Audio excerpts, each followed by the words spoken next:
Hi everyone, over the past number of days we've had members of the Irish government doing the rounds on the media circuit. Micheál Martin, Peter Burke, Martin Hayden, the Minister for Agriculture. We've also had members of the so-called opposition singing off the same hymn sheet as the Irish government.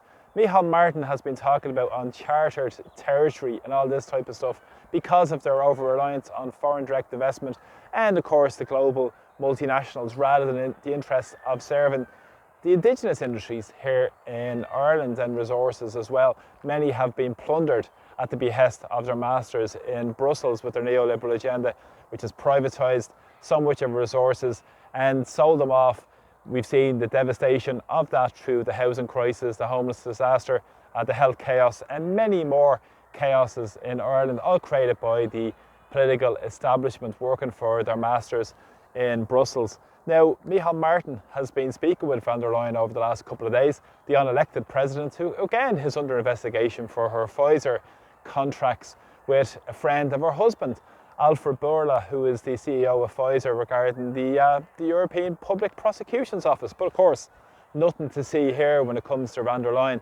And what's interesting, what Micheál Martin has been talking about the last couple of days, he said that it's all about protecting jobs. He gave an interview on News Talk, which he spoke about protecting jobs. Well, isn't that interesting? Micheál Martin is more interested in looking for cheap labour, where Ireland is a low-wage economy, 1 in 5 workers are low pay, and of course working at the behest of his masters in Brussels and his globalist bosses, he's opened the door to so much immigration that benefits the very, very wealthy in society at the expense of ordinary people. So what types of jobs is Micheál Martin protecting? Not just so many of our younger generation who are forced to emigrate. Now, of course, he said he wants to work with the European Commission.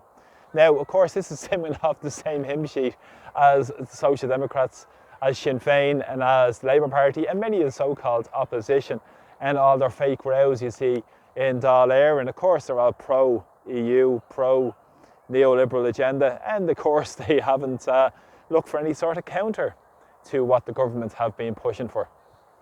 So what's interesting with this is he said that the tariffs would be spread out uniformly across the European Union, and he said that the approach of the Irish government now is to work on expanding the single market. So yeah, let's double down on what they've done already in terms of the small open economy and to keep the same nonsense going time and time again, despite what happens maybe with the looming tariffs, and see what happens in terms of the drive of the foreign direct investment. No, it's not about investing in local indigenous businesses or our own unique selling points here in terms of maybe perhaps tourism as well. No, it's not about that. It's about benefiting his masters in Brussels. And also what's very interesting with this is he said there's new opportunities. The opportunities are the CETA deal. Of course, that's another massive free trade deal with Canada. And Canada, of course, their Prime Minister, unelected by the way, who's facing an election soon, is Mark Carney, ex-Goldman Sachs, ex-Bank of Canada and ex-Bank of England, surprisingly enough, Mark Carney. So the bankers are moving into positions of power for the globalists. And of course the WEF man also. Now he said also, Micheál Martin said that he has to move towards the Capital Markets Union.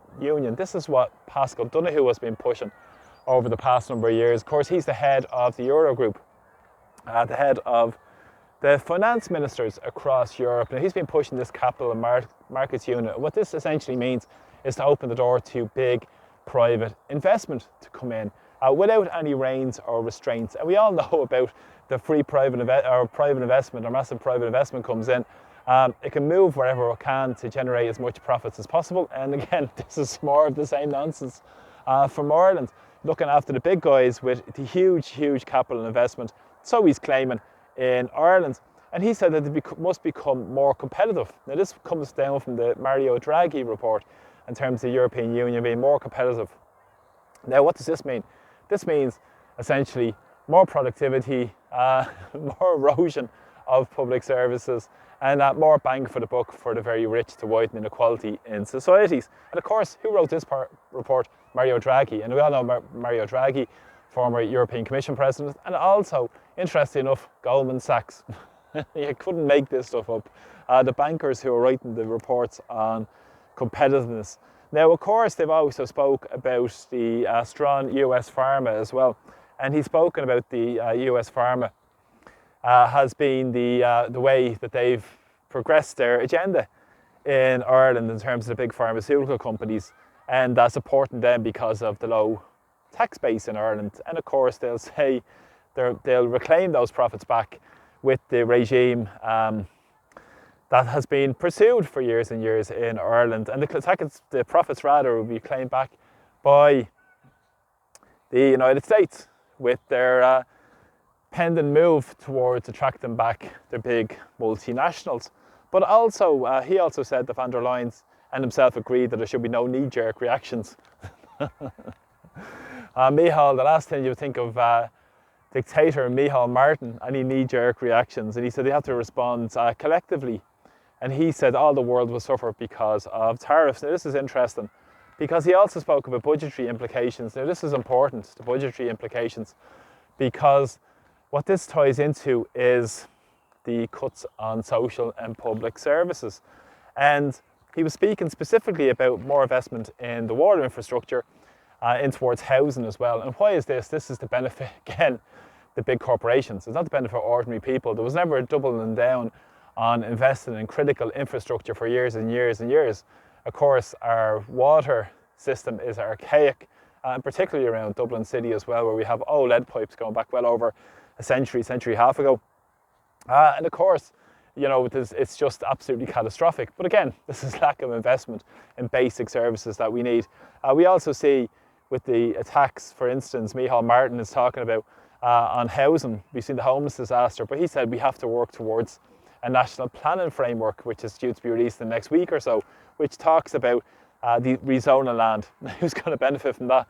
More vulture funds to come in, more private investment to profit from misery in the future. It's not about using the money we have in the so-called sovereign wealth funds, or perhaps not paying back the massive European debt that we owe. Up to 15 billion this year was spent in the European debt, to take that on board as well. But again, he said we have to expand the grid. And why is the grid being expanded? It's expanding because it's about profiting the data centres. And of course, with the increase in population, the extra pressures on the grid as well. And now we're going to be fully expecting this month an increase in energy costs. So what's not to like when you're Micheál Martin pushing the same agenda again? You think at this stage he would sort of wake up to what's going on, but Micheál Martin is completely wedded to this idea of the neoliberalism, a fully signed up member of the globalist agenda as well. And interestingly enough, wants to drag us towards war. Said he has no issues with the white paper on defence that's issued by the European Commission, von der Leyen.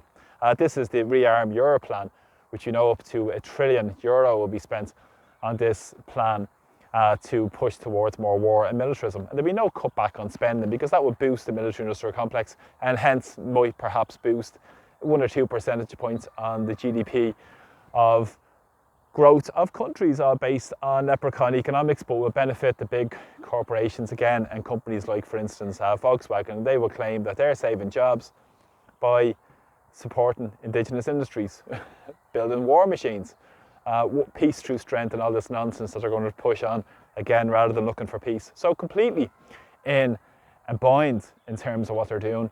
They've driven us off the cliff with their policies, the quantitative easing policies, the policies of actually funding money upwards in society at the expense of ordinary people.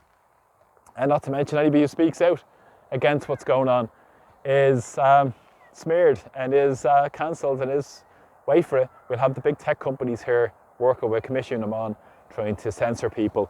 And we've seen all those draconian laws being put in place that drive towards totalitarianism. Absolutely crazy. But this is what's happening in Ireland today. We need real conversations about what's going on. So I urge people, have those conversations, do whatever you can yourself to talk about these issues going on in Ireland. We deserve an Ireland for the people and by the people, where democracy starts from the ground up in our communities, because so much is happening where power is being massively centralised in the hands of unelected technocrats and bureaucrats who serve the interests of the very, very wealthy, the 0.01% in society, rather than the interests of people. And of course, the politicians here in Ireland are fully signed up to this agenda also as well. So I really appreciate all the support. So thanks for everybody who shares my videos, and thanks as well for everybody who continues to subscribe to my channel. So from Dublin, thanks for all the support, and slán. Bye bye. Talk to you soon.